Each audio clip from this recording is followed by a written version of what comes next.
G'day, my name's Damned, and in part 2 of this series we're going to continue working on the character sheet, and we're going to work on hit points and just health status in general. So we'll start off by, we've got this stats icon. We're going to duplicate that, and we're going to line it up horizontally this time because we're starting onto a new row. In the past we've been lining everything up vertically, and we're going to drop it down a small gap in between, and we need a new icon to replace that one with. So we'll go over to our graphics icons, and we'll create a new one using the tool up here. Okay, our icon here will be called icon health, and the image file, it's an image I've already created, so we'll go back into our folder here where I've stored all these graphics, and we've got one here called health.png. Okay, so it looks like quite a tiny file there. When we come back here into our character sheet main, we'll click this element. Sometimes you have to click off and then click back the element. When you've changed focus, it doesn't update the screen. So we'll click on that. We will go down here to the properties. We'll change it from icon stats to icon health, and we'll leave everything else the same.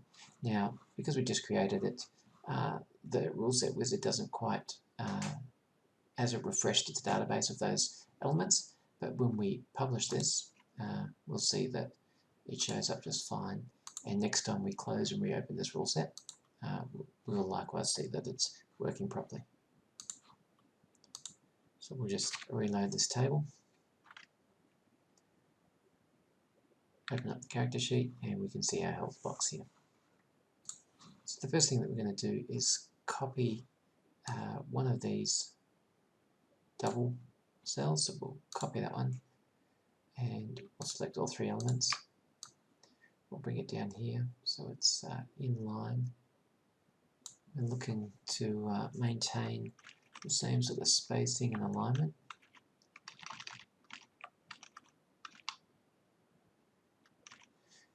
We'll tweak it as we go. The first thing we're going to do is increase the width of this cell from 45, this is going to be quite a bit longer, to 90. Going to leave it center aligned. We're going to change the label to the text to hit points. We're going to change the label to HP label. Yeah, we'll keep the syntax consistent. Now, the red field we generally call current, and we're going to maintain that. HP current, 25, 55, 151, 151 looks like. Okay, so that's our vertical element, and that's okay. We will stick with that for the moment. So 151, 55 across, hit points current, field dark. Now the next one we're going to do is the field light. That's the grey boxes. And we're going to call this one hit points max. And we can publish that again.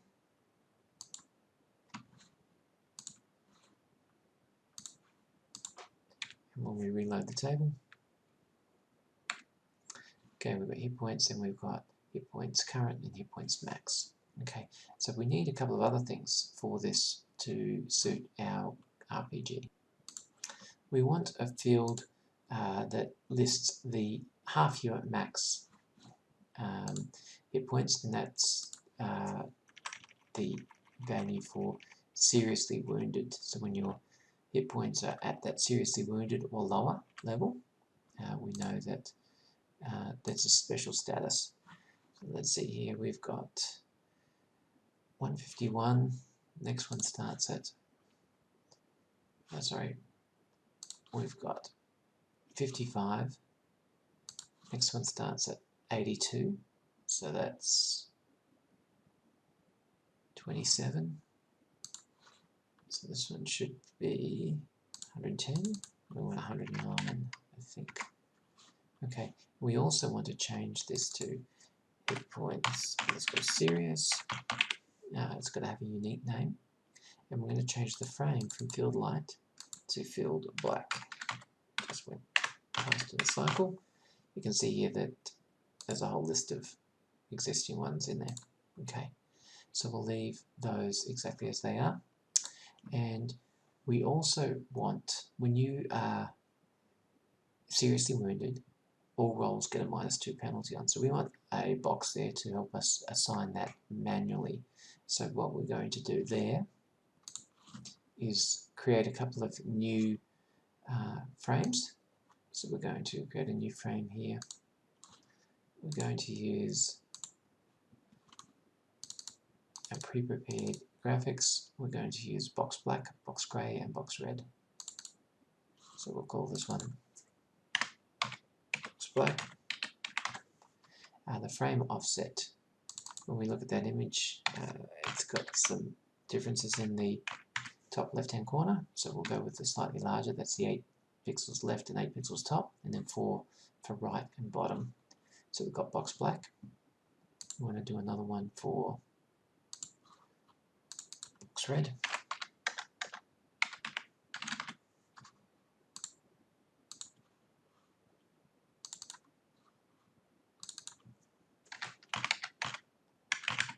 We want to do another one for box grey.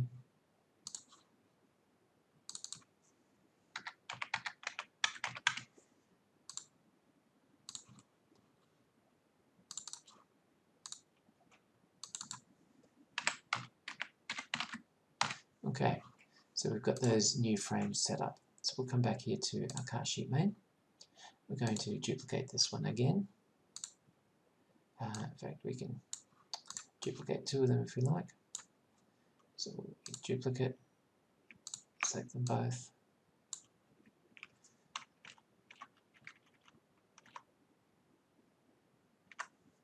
And we wanted a gap of 29, so this one was at 109.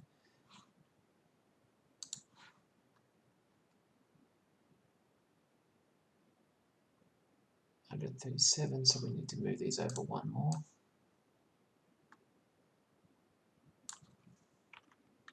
I think. Although that doesn't quite look right. We'll find out in a sec. Okay, so we're going to change that frame from field light. We're going to change it to box red. And we're going to also change the font here to reference B. Reference B, we need to change the font color to white.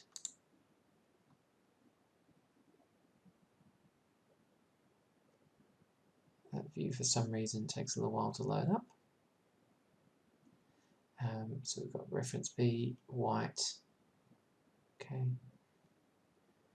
Give it a name, and this is going to be called points serious mod. And we're going to do a few other values in here. We're going to give it a default value of -2, and we're going to set it to read only. Okay, that should be enough for the moment. Let's see what that looks like. Let's publish that.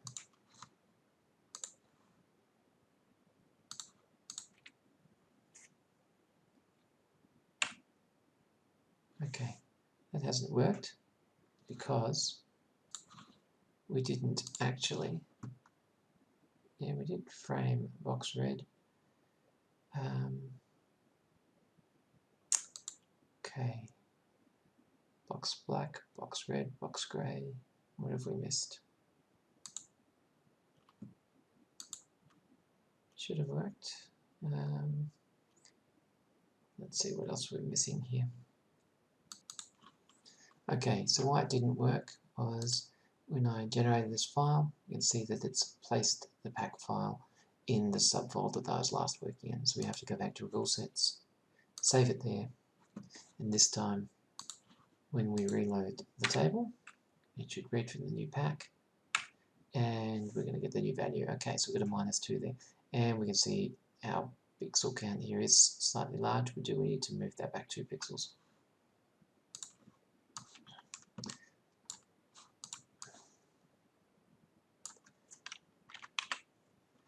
Okay, now we're going to change this second one here to, this is a death roll. So I'm going to call this one HP death roll. This is a special counter. It starts at 0. First we'll change it from field black to box black. We're going to change the font to our reference bold. Going to change the font color to the white. We're going to set the default value of 0, the maximum value to 0, the minimum value, this kind of counts backwards, minus 10, okay, and that should be okay for the moment. So we've got a box black and a box red. Our hit points here needs to move over a little bit further. We want it to be aligned in the center of all of those elements, and we'll republish that.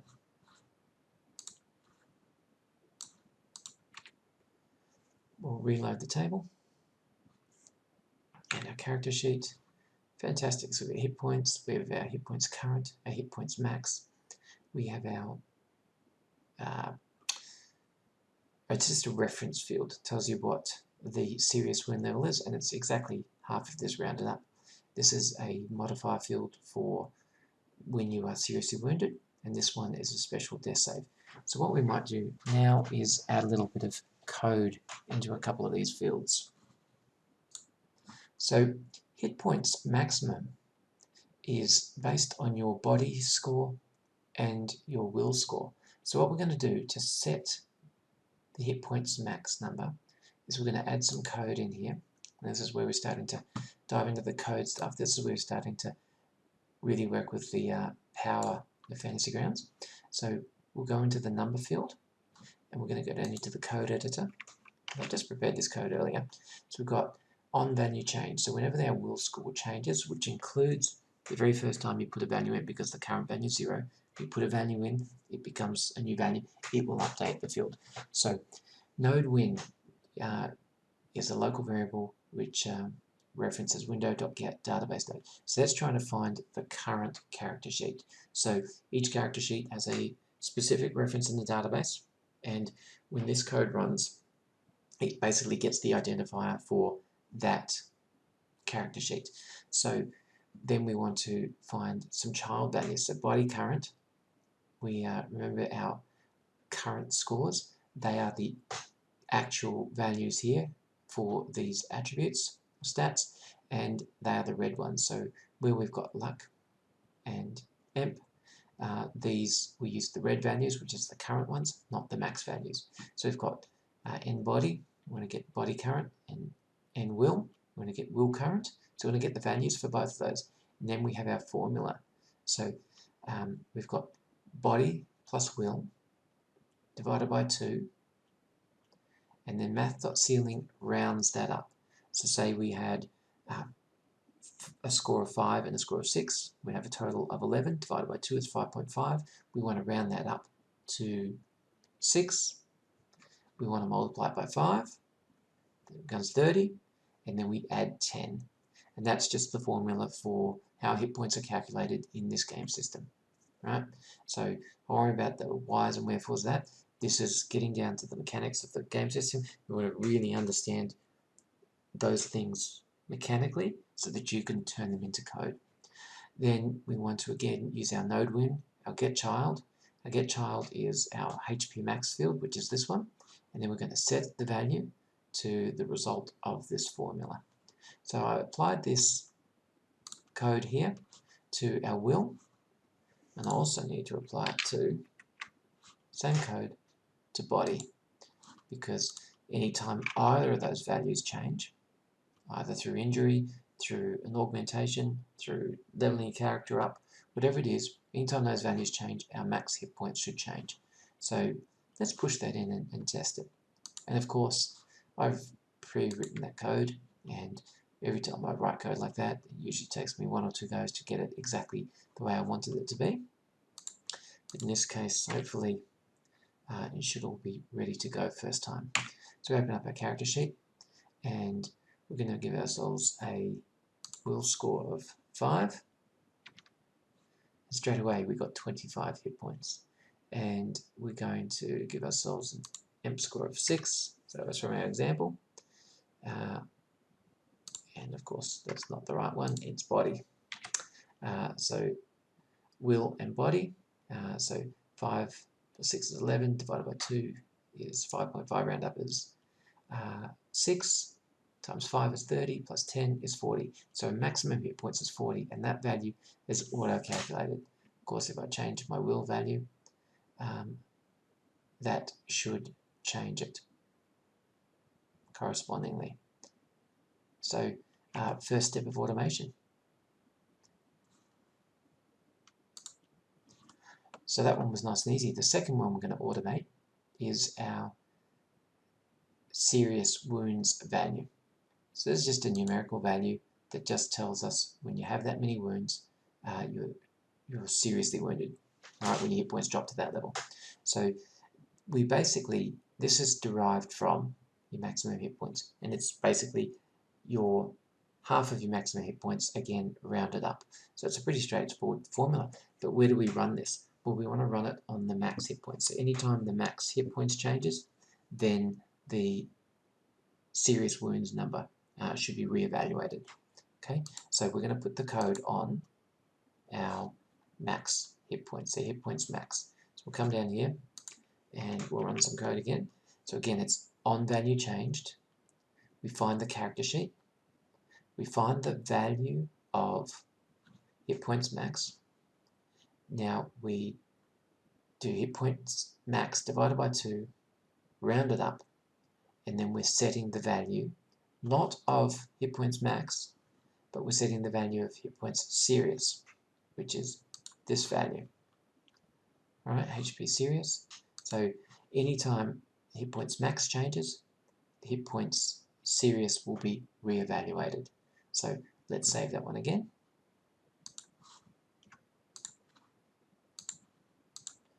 We'll reload the table. Look at a character sheet. So our current hit points is 40.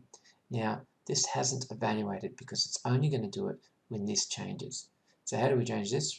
Well, this is derived from will and body. So let's change our will skills scores. Okay, so we change that down to 4. So this sum was recalculated. 35. 35 divided by 2. 17.5, rounded up to 18. So now we have a value for serious wounds. And I can also see that this gap here is 1 pixel too short, so we're going to fix that one as well. We're going to go in here and select both of those, move them over 1 pixel, and we're going to save that. And we're also going to have another element here, which is these lock selected controls. So we're going to select all of these controls, and we're going to lock them, and that stops them getting nudged and moved around. So if I try and drag one of these now, it doesn't go anywhere. Problem with this is I also can't copy. So if I click on that and try and copy the element, it doesn't work. So I have to unlock it before I copy it. So we're going to leave that for this session, and so we've seen now a repeat of creating some of those labels and number fields, adding in an icon for decoration, but now we've also added in some code so the character sheet starts working for us.